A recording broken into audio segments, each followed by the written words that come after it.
ಮಹಾಂತೇಶ್ ಪಾಟೀಲ್ ಅವರು ಬಂದು ಪೂಜೆ ಮಾತಾಜಿಯವರಿಂದ ಆಶೀರ್ವಾದ ಪಡೆದುಕೊಳ್ಳಬೇಕು. ಅವರು ಕೂಡ ಬಂದು ಪೂಜೆ ಮಾತಾಜಿಯವರಿಂದ ಆಶೀರ್ವಾದ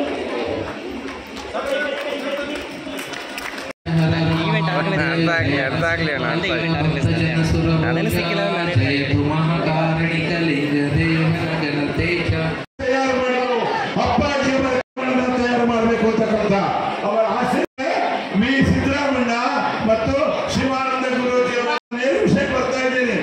ಅಪ್ಪಾಜಿ ನೋಡಿದ್ದೇನೆ, ಅಪ್ಪಾಜಿ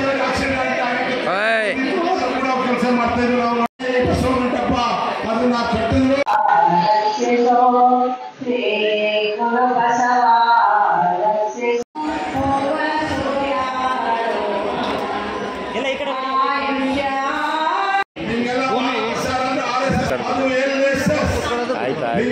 ಮಹಾಸ್ವಾಮೀಜಿಯವರ ಶಿಷ್ಯ ಸಂತಾನರು ನಾವು. ಸಂವಿಧಾನ ಬೇರೆಯಲ್ಲ, ಬಸವ ಬೇರೆಯಲ್ಲ. ಅನುಕೂಲಕ್ಕೆ ಅವರ ಶ್ರಮಿಸಬೇಕು ಅನ್ನೋ ಮಾತನ್ನ ಸದ್ದ ಹೇಳಿ ಜಾಮದಾರ್ ಸಾಹೇಬರು ಬಹಳ ಸಮರ್ಥವಾದ, ಬಹುಶಃ ಅವರಿಗೆ ಲಿಂಗಾನಂದರು ತಾಯಿ ಮಾತೆ ಶ್ರಾವಣ ಮಾಸ ಒಂದಿದೆ. ಪಾಪ ಹೆಣ್ಮಕ್ಳು ಅಷ್ಟೊಂದು ದೂರಿಂದ ಬರೋದು ಮಾಡೋದು ಕಷ್ಟ ಆಗ್ತದೆ ಎಲ್ಲ ತಂಗಿಯರಿಗೆ ಅಂತೇಳಿ ಮತ್ತೆ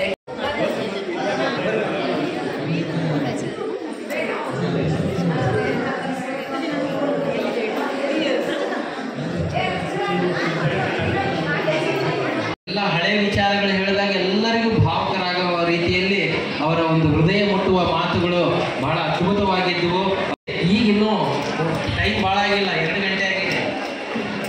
ಬ್ರದರ್ ಹಿಂದೆ ಬನ್ನಿ, ವಿಡಿಯೋ ಮಾಡ್ತಾ ಇದ್ದೀನಿ, ಫೋಟೋ ತೆಗಿಯಕ್ಕೆ ನೀವು ಮುಂದೆ ನಿಂತ್ಕೊಂಡ್ರೆ. ಓಂ ಶ್ರೀ ಗುರು ಬಸವಲಿಂಗಾಯ ನಮಃ.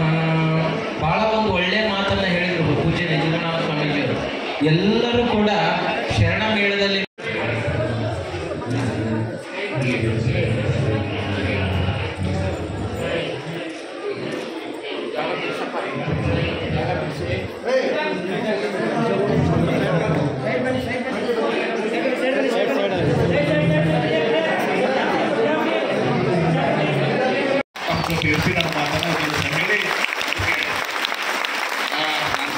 ಅದು ನನ್ನ ಕೈಗಿಂದ ಮಾಡಿರುವಂಥ ಸಣ್ಣ ಸೇವೆ ಮಾತಾಜಿಯವರ ಸ್ಮರಣಾರ್ಥಕವಾಗಿ ಇವತ್ತು ಸಂತನ ಮಾತನ್ನು ಇವತ್ತು ಸಹ ಹೇಳಿ ಇವತ್ತು ಭಾಳ ಸಂತೋಷದಿಂದ ಈ ಸುವರ್ಣ ಮಹೋತ್ಸವ ಕಾರ್ಯಕ್ರಮದಲ್ಲಿ ಇವತ್ತು ನಾನು ಭಾಗವಹಿಸಿದ್ದೀನಿ.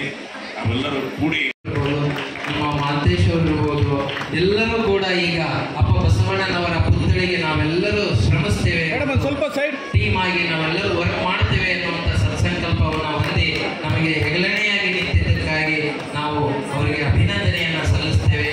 ಯಾವಾಗಲೂ ಇದೇ ರೀತಿಯಾಗಿ ನಾವು ನಮಗೆ ಈ ರೀತಿ ಸಪೋರ್ಟನ್ನು ಕೊಡ್ತಾ ಇರ್ತಾರೆ. ಹಾಗಾಗಿ ಪೂಜ್ಯ ಮಾತಾಜಿಯವರು ಎಲ್ಲರಿಗೂ ಆಶೀರ್ವಾದ. ಬರೀ ಅವರಂತರೂ ಬಸವಧರ್ಮ ಪೀಠದ ಮಗ ಆಗ್ಬಿಟ್ಟಾರೆ ರೈಮಂತ್ ಅವರು. ಎಲ್ಲ ಕಾರ್ಯಕ್ರಮಗಳಿಗೂ ಇರ್ತಾರೆ. ಪೂಜ್ಯ ಲಿಂಗೈಕ್ಯ ಮಾತೆ ಮಾದೇವಿಯವರು ಅವರ ಪೂರಾಶ್ರಮದ ತಂದೆಯವರು ಅವ್ರನ್ನ ವೈದ್ಯರಾಗಿಸ್ಬೇಕು ಅಂಥೇಳಿ ಜಾಗೆಯನ್ನ ಖರೀದಿ ಮಾಡಿರ್ತಾರೆ.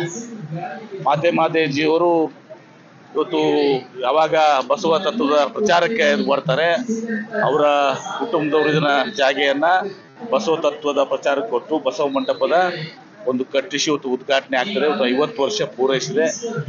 ತಾಯಿ ಮಾತೆ ಮಾದೇವಿಯವರು ಪೂಜ್ಯ ಲಿಂಗಾನಂದ ಮಹಾಸ್ವಾಮೀಜಿಯವರ ಒಂದು ಆಶ್ರಯದಲ್ಲಿ ಅವರ ಮಾರ್ಗದರ್ಶನದಲ್ಲಿ ಬೆಳೆದು ಇವತ್ತು ಕಳೆದ 50 ವರ್ಷಗಳ ಕಾಲ ಇವತ್ತು ನಿರಂತರವಾಗಿ ಬಸವ ತತ್ವವನ್ನು ಪ್ರಚಾರ ಮಾಡಿ ಅನೇಕ ಬಸವ ಭಕ್ತರಿಗೆ ತಮ್ಮ ಒಂದು ಕೊಡುಗೆಯನ್ನು ಕೊಟ್ಟಿದ್ದಾರೆ. ಈ ಕಾರ್ಯಕ್ರಮ ಇವತ್ತು ಸಹ ಸುತ್ತೂರು ಶ್ರೀಗಳ ಒಂದು ದಿವ್ಯ ಸಾನ್ನಿಧ್ಯದಲ್ಲಿ, ಯಾಕಂದ್ರೆ ಸುತ್ತೂರು ಮಠದ ದಂಧೆ ಇವತ್ತು ಸಹ ದೀಕ್ಷೆಯನ್ನು ಪಡ್ಕೊಂಡಂಥವ್ರು ಲಿಂಗಾನಂದ ಪೂಜ್ಯರು.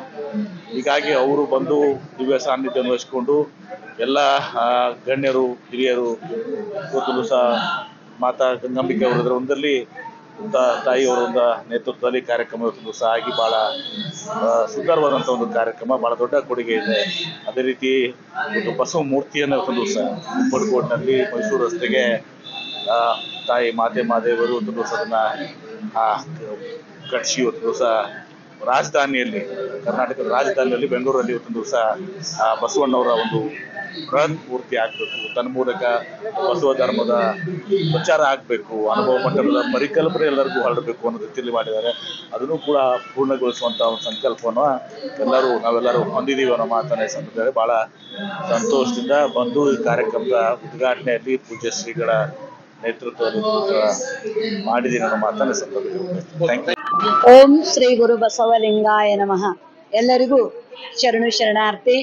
ಶರಣ ಬಂಧುಗಳೇ, ಇಂದು ಬಹಳ ಮಹತ್ವಪೂರ್ಣವಾದ ದಿನ. ಜುಲೈ 29 ಗುರು ಬಸವಣ್ಣನವರ ಲಿಂಗೈಕ್ಯ ಸಂಸ್ಮರಣೆ ಆಯಿತು. 30 ನೀಲಮ್ಮ ತಾಯಿಯ ಷಷ್ಠಿ ಆಯಿತು. ಆದರೆ ನಾವು ಅವತ್ತ ಸಂಕ್ಷಿಪ್ತವಾಗಿ ಮಾಡಿ ಇವತ್ತ ಬಹಳ ವಿಶೇಷವಾಗಿ ಶನಿವಾರ ಭಾನುವಾರ ದಿವಸ ನಿನ್ನೆ ನೀಲಮ್ಮ ಷಷ್ಠಿಯನ್ನು ಮಾಡಿ ಇಷ್ಟಲಿಂಗ ಪೂಜೆಯನ್ನ ಮಾಡಿದ್ವಿ. ಎಲ್ಲ ಶರಣ ಬಂಧುಗಳೆಲ್ಲ ಸೇರಿ ಇವತ್ತ ಹೇಳಿದ್ರೆ ಗುರು ಬಸವಣ್ಣನವರ 830ನೆಯ ಲಿಂಗೈಕ್ಯ ಸಂಸ್ಮರಣಾ ಕಾರ್ಯಕ್ರಮ ಮಾಡಿದ್ವಿ.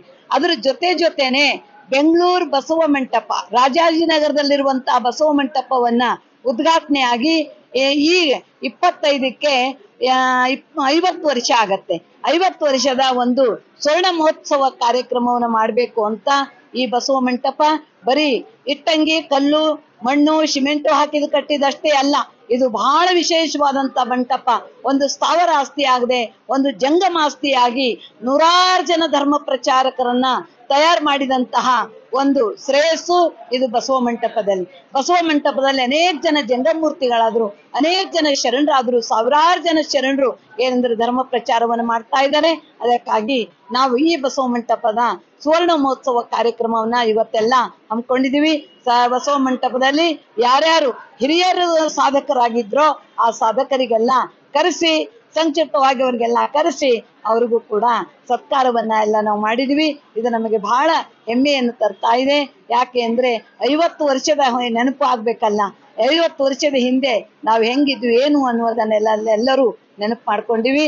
ಎಲ್ಲರಿಗೂ ಶುಭವನ್ನ ಹಾರೈಸಿ ನೀವೆಲ್ಲರೂ ಇಲ್ಲಿ ಕಾರ್ಯಕ್ರಮಕ್ಕೆ ಬಂದಿದ್ದಕ್ಕಾಗಿ ನಿಮಗೆಲ್ಲರಿಗೂ ಶರಣಾರ್ಥಿಯನ್ನು ಸಲ್ಲಿಸಿ ನಾನು 2 ಮಾತುಗಳನ್ನ ಮುಕ್ತಾಯ ಮಾಡ್ತೇನೆ. ಓಂ ಶ್ರೀ ಗುರು ಬಸವಲಿಂಗಾಯ ನಮಃ.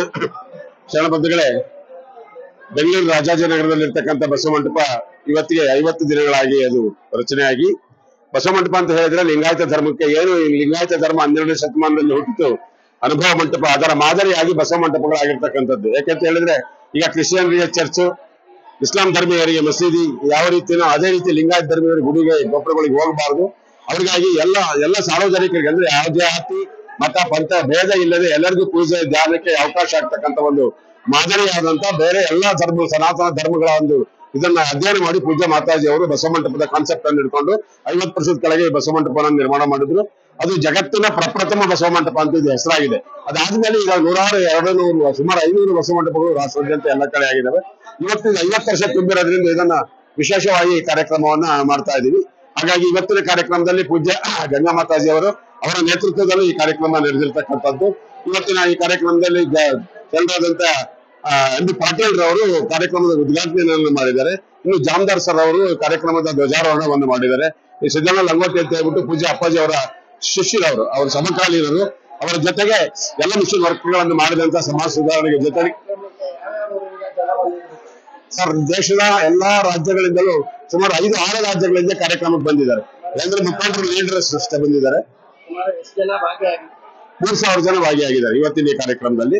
ಸುಮಾರು 4,000 to 5,000 ಜನ ಪ್ರಸಾದ ಸಾಯಂಕಾಲದವರೆಗೂ. ನಿನ್ನೆ 2 ಸೆಷನ್ ಕಾರ್ಯಕ್ರಮ ಇತ್ತು. ಬೆಳಗ್ಗೆ ಸೆಷನ್ ಇತ್ತು. ಅಲ್ಲಿ ನಿನ್ನೆ ಕಾರ್ಯಕ್ರಮ ಅಂತ ಹೇಳಿದ್ರೆ ನೀಲಾಂಬಿಕಾ ತಾವರು ಲಿಂಗೈಕ್ಯರಾದಂತ ದಿನದ ಒಂದು ಲಿಂಗಮ್ಮ ಷಷ್ಠಿ ಅಂತ ಹೇಳ್ಬಿಟ್ಟು ನೆನ್ನೆ ಕಾರ್ಯಕ್ರಮವನ್ನು ಬೆಳಿಗ್ಗೆ ಮಾಡಿದ್ರು. ಮತ್ತೆ ಸಾಯಂಕಾಲ ನಾವು ಚಿಂತನೆ ಗೋಷ್ಠಿಯನ್ನು ಇಟ್ಕೊಂಡು ತುಂಬಾ ಅದ್ಭುತವಾದಂತ ವಿವೇಚನಾಶೀಲವಾದ ವಿಚಾರಗಳನ್ನ ಸಿದ್ದಣ್ಣ ಲಂಗೋಟಿ ಅವರು ಸರ್ ಅವರು ಕೂಡ ನಿನ್ನೆ ಹೇಳಿದ್ರು. ಹಾಗಾಗಿ ನಿನ್ನೆ ಪರ್ಸನಲ್ ಆಗಿ ಆ ಕಾರ್ಯಕ್ರಮವನ್ನು ನಿನ್ನೆನೂ ಸುಮಾರು ಒಂದು 600-700 ಜನ ಇದ್ರು ಕಾರ್ಯಕ್ರಮದಲ್ಲಿ. ಇವತ್ತೊಂದು 3,000 ಜನಕ್ಕೂ ಜಾಸ್ತಿ ಸೇರಿದೆ ಈ ಕಾರ್ಯಕ್ರಮ. ಇದೊಂದು ಐತಿಹಾಸಿಕ ಘಟ್ಟ ಸರ್. ಯಾಕಂದ್ರೆ ಇಡೀ ಲಿಂಗಾಯತ ಧರ್ಮದಲ್ಲಿ ಬಸವ ಮಂಟಪದ ಕಾನ್ಸೆಪ್ಟ್ ಯಾರಿಗೂ ಇರ್ಲಿಲ್ಲ. ಈ ಬಸವ ಮಂಟಪ ಅಂತಕ್ಕಂಥದ್ದೇ ಒಂದು ವೈಶಿಷ್ಟ್ಯ. ಯಾಕೆಂತ ಹೇಳಿದ್ರೆ ಇಲ್ಲಿ ಯಾರು ಬೇಕಾದ್ರೂ ಪೂಜೆ ಮಾಡ್ಬೋದು, ಯಾವ ಜಾತಿಯವರು, ಎಲ್ಲರೂ ಯಾವುದೇ ದೇಶದವರು ಎಲ್ಲರೂ ಕೂಡ ಪೂಜೆ ಮಾಡ್ಕೋಬಹುದು, ಪೂಜೆ ಮಾಡ್ಬೋದು, ಧ್ಯಾನ ಪೂಜೆ ಮಂಗಳ ಎಲ್ಲವನ್ನು ಕೂಡ ಮಾಡ್ತಕ್ಕಂಥ ಅವಕಾಶ ಬಸವ ಮಂಟಪಗಳಲ್ಲಿ ಮಾತ್ರ ಇದೆ. ಇವತ್ತು ಯಾವುದೇ ದೇವಸ್ಥಾನಗಳಲ್ಲಿ ಆ ಒಂದು ಅವಕಾಶ ಇಲ್ಲ.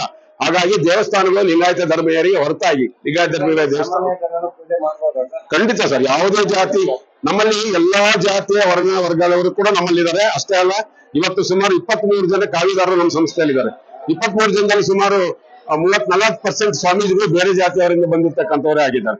ಕೇವಲ ಲಿಂಗಾಯತರಲ್ಲಿ ಸ್ವಾಮೀಜಿಗಳಾಗಬೇಕು ಅಥವಾ ಐಗಳು ಸ್ವಾಮೀಜಿಗಳಾಗಬೇಕಂತಕ್ಕಂಥದ್ದನ್ನ ತೊಡೆದು ಹಾಕಿದವರು ಪೂಜ್ಯ ಲಿಂಗಾನಂದ ಸ್ವಾಮೀಜಿ ಮತ್ತು ಪೂಜ್ಯ ಮಾತಾಜಿ ಅವರು. ಆ ಒಂದು ಕಾನ್ಸೆಪ್ಟ್ ಮೇಲೆ ಇಳಕಲ್ ಶ್ರೀಗಳು ಕೂಡ ಶೂದ್ರರಾದಂತ ಅಲ್ಲಲ್ಲಿ ಸಮಾಜದವರನ್ನ ಮೀಟಿಂಗ್ ಮಾಡಿದ್ರು. ನಾವು ಕೂಡ ನಮ್ಮಲ್ಲಿ ಕೂಡ 3-4 ಜನ ಸ್ವಾಮೀಜಿಗಳು ಅರಳನ್ ಸಮಾಜದಿಂದ ಬಂದಿರತಕ್ಕಂಥವ್ರು, ಬ್ರಾಹ್ಮಣರು ಬಂದಿರತಕ್ಕಂಥವ್ರು. ಇವತ್ತಿನ ನಿಜಗುರು ಸ್ವಾಮೀಜಿಗಳು ಬ್ರಾಹ್ಮಣ ಮೂಲದಿಂದ ಬಂದಿರತಕ್ಕಂಥವ್ರು. ಸುಮಾರು 40 ವರ್ಷದಿಂದ ಕಸ್ತೂರಿ ಮಾತೆ ಅಂತಿದ್ದಾರೆ, ಅವರು ಕೂಡ ಬ್ರಾಹ್ಮಣ ಮೂಲದಿಂದ ಬಂದಿರತಕ್ಕಂಥವ್ರು. ಹಾಗಾಗಿ ಜಾತಿ ವರ್ಣ ವರ್ಗಾತೀತವಾದಂತ ಒಂದು ಮಂದಿರ ಇದು, ಧ್ಯಾನ ಮಂದಿರ, ಯೋಗ ಕೇಂದ್ರ ಮತ್ತು ಧಾರ್ಮಿಕ ಕೇಂದ್ರ, ಲಿಂಗಾಯತ ಧರ್ಮದ ಪ್ರಮುಖ ಕೇಂದ್ರ ಅಂತ ಹೇಳಿಕ್ ಬಯಸ್ತೀನಿ. ಸರ್ ವೀರೇಶ್ ಕುಮಾರ್ ಅಂತ, ರಾಷ್ಟ್ರೀಯ ಬಸವರ ರಾಜ್ಯಾಧ್ಯಕ್ಷರು. ಓಂ ಶ್ರೀ ಗುರು ಬಸವಲಿಂಗಾಯ ನಮಃ. ಸೃಷ್ಟಿಕರ್ತ ಪರಮಾತ್ಮನನ್ನು ರಂಗಮಂದಿರಲ್ಲಿ ನೆನೆದು ಪರಮ ಪೂಜ್ಯ ಲಿಂಗೈಕ್ಯ ಲಿಂಗಾನಂದ ಅಪ್ಪಾಜಿಯವರನ್ನು, ಪರಮ ಪೂಜ್ಯ ಲಿಂಗೈಕ್ಯ ಮಾತಾಜಿಯವರನ್ನು ರಂಗಮಂದಿರಲ್ಲಿ ನೆನೆದು ಎಲ್ಲ ಶರಣ ಭಕ್ತರಿಗೂ ಬಸವ ಭಕ್ತರಿಗೂ ಭಕ್ತಿಯ ಶರಣಾರ್ಥಿಗಳು. ಇದು 50ನೇ ಸುವರ್ಣ ಮಹೋತ್ಸವವನ್ನು ಆಚರಿಸ್ತಾ ಇದ್ದೀವಿ ನಾವು ಬಸವ ಮಂಟಪದಲ್ಲಿ, ಬೆಂಗಳೂರು ರಾಜಾಜಿನಗರದಲ್ಲಿ. ಈಗ ಈ ಬಸವ ಮಂಟಪವನ್ನು ಕಟ್ಟಿ ಮತ್ತೆ ಗಂಗಾ ಮಾತಾಜಿ ಮಾತೆ ಮಹಾದೇವಿ ತಾಯಿಯವರು ಇದನ್ನ ನಮ್ಮ ಕಲ್ಲು ಮಣ್ಣು ಹೊತ್ತು ಕಟ್ಟಿದ್ದಾರೆ. ಇದನ್ನ ಹಂಗಾಗಿಬಿಟ್ಟು ಅವರು ಒಂದು ಏನು ಪರಿಶ್ರಮ ಪಟ್ಟಿದಾರಲ್ಲ, ಅದು ಇಲ್ಲಿ ಒಂದು ಕಲ್ಲಲ್ಲೂ ನಮಗೆ ಕಾಣ್ತಾ ಇದೆ. ಅದಕ್ಕೆ ಅವ್ರೇನು ಒಂದು ಈ ಬಸವ ಧರ್ಮ ಪೀಠಕ್ಕೆ ಏನೇನು ಅವ್ರೇನು ಸಂಕಲ್ಪ ತೊಟ್ಟಿದ್ರಲ್ಲ, ಅವನ್ನೆಲ್ಲ ನಾವು ಬಸವ ತತ್ವವನ್ನು ನಾವು ಮುಂದುವರ್ಸ್ಕೊಂಡು ಹೋಗ್ಬೇಕು. ಅದನ್ನು ಚಾಚು ತಪ್ಪದೆ ನಾವು ಬಸವ ಭಕ್ತರು ಮುಂದುವರ್ಸ್ಕೊಂಡು ಹೋಗ್ತೀವಿ. ಅದನ್ನ ಎಂದೂ ಕೈ ಬಿಡೋದಿಲ್ಲ ಅಂತ ಹೇಳಕ್ ಇಷ್ಟಪಡ್ತೀನಿ. ನಾನು ಒಂದು 500 ವಚನಗಳನ್ನು ಹೇಳಿ ಕಂಠಪಾಠ ಮಾಡಿ ಸಾಣೆಹಳ್ಳಿ ಅಂತ ಒಂದು ಆಶ್ರಮ ಇದೆ, ಅಲ್ಲಿ ಒಂದು ಪ್ರಥಮ ಬಹುಮಾನವನ್ನ ಪಡೆದಿದ್ದೀನಿ. ಆದ್ರೆ ಅದು ಪಡೆದಿದ್ದಕ್ಕೆ ಕಾರಣ ನಮ್ಮ ಮಾತಾಜಿಯವರೇ. ಯಾಕಂದ್ರೆ ನನಗೆ ಮೊದಲು ಬಹುದೇವೋಪಾಸನೆ ಇದ್ದೆ. ನಾನು ಇದ್ದಾಗ ನನಗೆ ಲಿಂಗ ದೀಕ್ಷೆ ಕೊಟ್ಟು ಅವರು ಒಂದು ಏಕದೇವೋಪಾಸನೆಗೆ ತಂದ್ರು ನಮ್ಮನ್ನೆಲ್ಲ. ಒಂದು ವಚನಗಳನ್ನ ಓದಕ್ ಹಚ್ಚಿ ಅದನ್ನೆಲ್ಲ ಮಾಡಿದಾಗ ನನಗೆ ವಚನ ಓದೋದು ಇಂಟ್ರೆಸ್ಟ್ ಬಂದು ಈಗ 500 ವಚನವನ್ನು ಕಂಠಪಾಠ ಮಾಡಿ ಪ್ರಥಮ ಬಹುಮಾನವನ್ನು ಪಡೆದಿದ್ದೀನಿ ಅನ್ನೋದಕ್ಕೆ ನಮ್ಮ ಗಂಗಾ ಮಾತಾಜಿ ಮತ್ತು ದೊಡ್ಡ ಮಾತಾಜಿಯವರೇ ಕಾರಣ ಅಂತ ಹೇಳಕ್ ಇಷ್ಟಪಡ್ತೀನಿ. ಹಂಗಾಗಿ ನಾವು ಈ ಬಸವ ತತ್ವವನ್ನ ಮುಂದುವರ್ಸ್ಕೊಂಡು ಹೋಗೋಣ ಅಂತ ಹೇಳ್ತಾ ಸರ್ವರಿಗೂ ಭಕ್ತಿಯ ಶರಣಾರ್ಥಿಗಳು.